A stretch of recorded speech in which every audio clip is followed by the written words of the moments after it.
കല്യാണപ്രായം കഴിഞ്ഞൊരു പെണ്ണിനെ ഇന്ന് കെട്ടും നാളെ കെട്ടും എന്ന് പറഞ്ഞിങ്ങനെ നിർത്തിക്കൊണ്ടു പോവാനാവില്ല. എന്റെ സ്വന്തം കാലിലൊന്ന് നിന്നിട്ട്. അപ്പൊ ഈ രണ്ടും നിന്റെ കാലല്ലേ? അങ്ങനല്ല. നിന്റെ ഈ ഉരുണ്ടുകളി എന്നോട് വേണ്ട. നീ നിന്നാലും കൊള്ളാം ഇരുന്നാലും കൊള്ളാം, എനിക്ക് രണ്ടിലൊന്നറിയണം. ഈ പെങ്കൊച്ചിനെ കെട്ടാൻ നിനക്ക് താല്പര്യമുണ്ടോ, അതോ കൂടെ കൂടെ ഇങ്ങനെ ഒന്ന് ശൃംഗരിച്ചേച്ചു പോകാനാണോ ഉദ്ദേശം? ചേട്ടാ, എന്റെ ബിസ്ക്കറ്റ് ഫാക്ടറി ഒന്ന് ഓടിത്തുടങ്ങണം. ആശയുടെ കല്യാണം ഒന്ന് കഴിയണം. അത് കഴിയുമ്പോ നീ പറയും നിന്റെ തന്തയുടെ 16 അടിയന്തര കഴിയട്ടെ. ചേട്ടാ, ഞാൻ പറയുന്നത് എന്റെ പ്രശ്നങ്ങളാ. നീ പറഞ്ഞ നിന്റെ പ്രശ്നങ്ങളൊക്കെ തീർന്നു കിട്ടാൻ എനിക്ക് തോന്നുന്നു ചുരുങ്ങിയത് 30 വർഷമെങ്കിലും ആവുമെന്നാ. അപ്പൊ പിന്നെ എന്റെ പ്രേതം വരും നിന്റെ കല്യാണം നടത്താൻ. ചേട്ടാ, കാര്യം പറയുമ്പോ തമാശയായിട്ട് കണ്ടരുത്.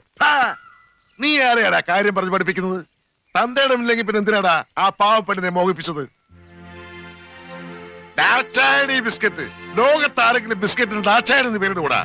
നിന്റെ ആ കിളവിത്തലയുടെ പേരിട്ടപ്പോഴേ ഞാൻ വിചാരിച്ചതാ കുണം പഠിക്കരുത്. മര്യാദയ്ക്ക് സംസാരിക്കണം. അമ്മയെ പറ്റി ആവശ്യമില്ലാത്ത കാര്യം പറയണ്ട. എങ്ങനെ എന്റെ വീട്ടിൽ കയറുമെന്ന് എന്നെ വിരട്ടുന്നു? ഇറങ്ങടാ ഇവിടുന്ന്.